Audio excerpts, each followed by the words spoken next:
Ecozone તેમજ સ્થાનિક રોજગારી મુદ્દે ઇકોઝોનની લડતના પ્રણેતા પ્રવીણ રામે વડાપ્રધાન પાસે મિટિંગ માટે 10 મિનિટનો સમય માંગ્યો છે. આવનારી 3 માર્ચના રોજ વડાપ્રધાન આવી રહ્યા છે સાસણની મુલાકાતે. ત્યારે વડાપ્રધાન નરેન્દ્ર મોદી, વન મંત્રી મુળુભાઈ બેરા અને જિલ્લાના જવાબદાર તંત્રને લેટર મોકલીને પ્રવીણ રામે 3 માર્ચના રોજ મિટિંગ માટે સમય માંગ્યો છે.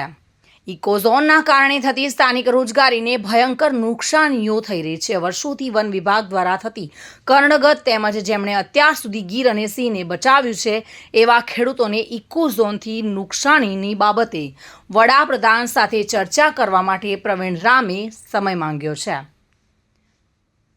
તેઓ લેટરમાં આપના નેતા પ્રવીણ રામે ઉલ્લેખ કરતા જણાવ્યું છે કે જો વડાપ્રધાન વાસ્તવિક મુદ્દાઓ માટે ચર્ચા કરવા માટે સમય આપી તો અમે પણ ગીર અને સિંહને બચાવવા માંગીએ છીએ, તો ગીર અને સિંહ પણ બચે અને ખેડૂતોને પણ નુકસાની ન થાય તેવા રસ્તાઓ બાબતે વડાપ્રધાન સાથે ખુલ્લા મને ચર્ચા કરવા માંગુ છું. સાથે જ લેટરમાં દુઃખ વ્યક્ત કરતા પ્રવીણ રામે જણાવ્યું છે કે જ્યારથી હું સમજવા લાગ્યો છું ત્યારથી મેં એવું સાંભળ્યું છે કે વ્યક્તિગત અનુભવ પણ કર્યો છે કે વિરોધ કરવાવાળા લોકોનું સરકાર ક્યારેય ટેબલ પર બેસાડીને સાંભળતી નથી, માત્ર ને માત્ર તેમને દુશ્મન માનતી હોય છે. આ ખબર હોવા છતાં પણ ઇકોઝોનની લડતના પ્રણેતા પ્રવીણ રામે વડાપ્રધાન પાસે સમય માંગ્યો છે અને તેમને એવો વિશ્વાસ વ્યક્ત કર્યો છે કે વડાપ્રધાન તેઓને સમય ફાળવશે કે તેમના વિશ્વાસને તૂટવા દેશે. જો કે સ્થાનિક લોકોના વાસ્તવિક પ્રશ્નોને સમજવા માટે વડાપ્રધાન તેઓને સમય આપે છે કે નહીં તે જોવાનું રહ્યું. આવનારી 3 માર્ચના રોજ દેશના વડાપ્રધાન શ્રી સાસણ ખાતે મુલાકાતે આવી રહ્યા છે. ત્યારે મને સાંભળવા મળ્યું છે કે દેશના વડાપ્રધાન શ્રી સ્થાનિક રોજગારી મુદ્દે ચર્ચા કરવા માગે છે.